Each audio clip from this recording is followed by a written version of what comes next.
Assalamualaikum warahmatullahi wabarakatuh. Perkenalkan, saya Amelia Deviana dengan NIM C1C021186.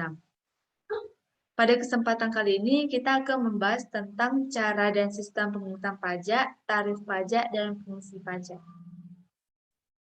Nah, yang pertama yaitu ada cara dan sistem pemungutan pajak. Apa sih itu sistem pemungutan pajak?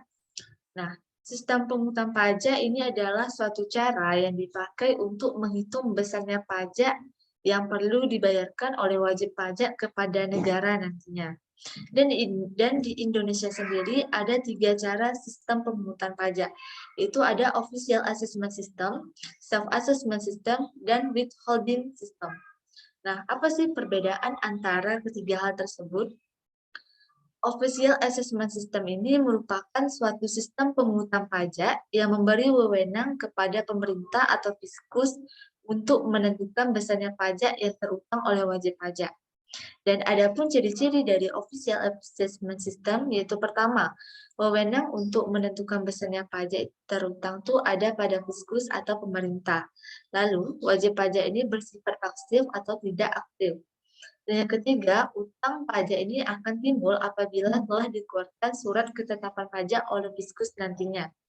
Dan yang terakhir, pemerintah ini mempunyai hak penuh dalam penentuan besaran pajak yang perlu dibayarkan. Nah, jadi dapat kita simpulkan bahwa Official Assessment System ini yang memegang penuh atau yang memegang wewenang ini adalah pemerintah atau Fiskus. Lalu yang kedua yaitu ada Self-Assessment System. Nah, ini merupakan suatu sistem pemungutan pajak yang memberi wewenang kepada wajib pajak untuk menentukan sendiri besarnya pajak yang terutang. Dan ada ciri-cirinya yaitu pertama, wewenang untuk menentukan besarnya pajak yang terutang ada pada wajib pajak sendiri. Lalu, wajib pajak ini bersifat aktif mulai dari menghitung, menyetor, dan melaporkan sendiri pajak yang terutangnya.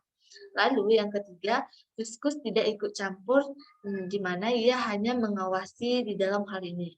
Jadi, di dalam self-assessment system ini yang berwenang besar atau yang memegang semua kekuasaan ini ada pada wajib pajak sendiri.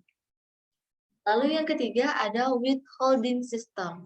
Nah, ini suatu sistem pemungutan pajak yang memberi wewenang kepada pihak ketiga, yaitu bukan Fiskus dan juga bukan pada wajib pajak, untuk memotong atau memungut pajak yang terutang oleh wajib pajak. Adapun ciri-ciri dari sistem pemungutan pajak yang ketiga ini, yang pertama, wajib pajak dan pemerintah sama-sama tidak berperan aktif di dalam menghitung besaran pajak. Jadi pemerintah maupun wajib pajak sendiri itu tidak berperan aktif, di mana yang berperannya adalah pihak ketiganya. Lalu instansi atau perusahaan yang terkait sebagai pihak ketiga ini yang akan menghitung besaran pajak nantinya. Lalu yang ketiga, wajib pajak ini perlu melampirkan bukti potong atau sebuah SSP bersamaan dengan SPT tahunan PPh atau SPT pada masa PPN. Lalu yang kedua yaitu ada penggolongan pajak. Nah, di dalam penggolongan pajak ini ada 4 macam tarif pajak, yaitu ada tarif sebanding, tarif tetap, tarif progresif, dan tarif regresif. Nah, apa sih perbedaan antara keempat hal tersebut? Tarif sebanding ini merupakan tarif yang berupa persentasenya itu tetap terhadap berapapun jumlah yang dikenai pajak nantinya. Sehingga besarnya pajak yang terutang itu sama terhadap besarnya nilai yang dikenai pajak. Lalu yang kedua ada tarif tetap. Nah, tarif tetap ini adalah tarif yang berupa jumlahnya itu tetap atau sama terhadap berapapun jumlah yang dikenai pajak nantinya. Sehingga besarnya pajak yang terutang itu tetap atau tidak berubah. Dan ada pun contoh dari tarif tetap misalnya yaitu besarnya pajak biaya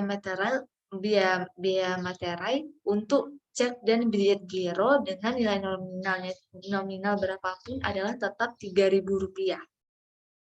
Lalu yang ketiga yaitu ada tarif progresif. Nah, tarif progresif ini yaitu presentase tarif yang digunakan apabila semakin besar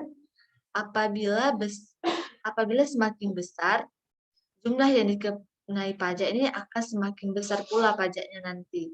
Contohnya yaitu ada pada pasal 17 Undang-Undang Pajak Penghasilan untuk wajib pajak orang pribadi yang ada di dalam negeri. Lalu yang keempat yaitu ada tarif degresif. Nah, tarif degresif ini merupakan kebalikan dari tarif progresif, yaitu presentasi tarif yang digunakan tuh semakin kecil apabila jumlah yang dikenai pajak itu semakin besar. Nah, yang lanjut yang ketiganya ada fungsi pajak. Fungsi pajak ini terbagi menjadi 4, yaitu ada fungsi anggaran, fungsi mengatur, fungsi stabilitas, dan fungsi redistribusi pendapatan. Fungsi anggaran ini di mana pajak itu berfungsi sebagai alat peraturan pelaksanaan yang akan dijadikan dasar di dalam melaksanakan aturan tentang pajak.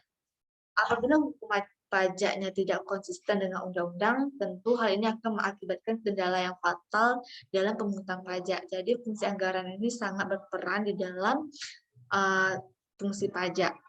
Lalu yang kedua ada fungsi mengatur atau reguleran. Nah, di mana pada hal ini pajak itu berfungsi sebagai alat untuk mengatur atau melaksanakan kebijaksanaan pemerintah baik di dalam bidang sosial maupun di dalam bidang ekonomi nantinya.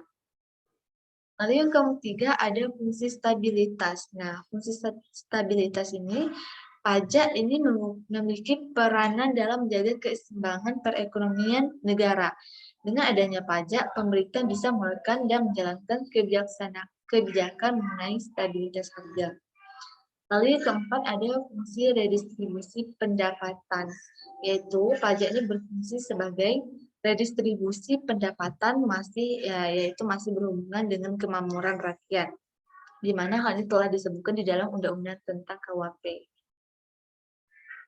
Nah, itulah penjelasan dari saya. Semoga apa yang saya sampaikan bisa bermanfaat untuk teman-teman semua.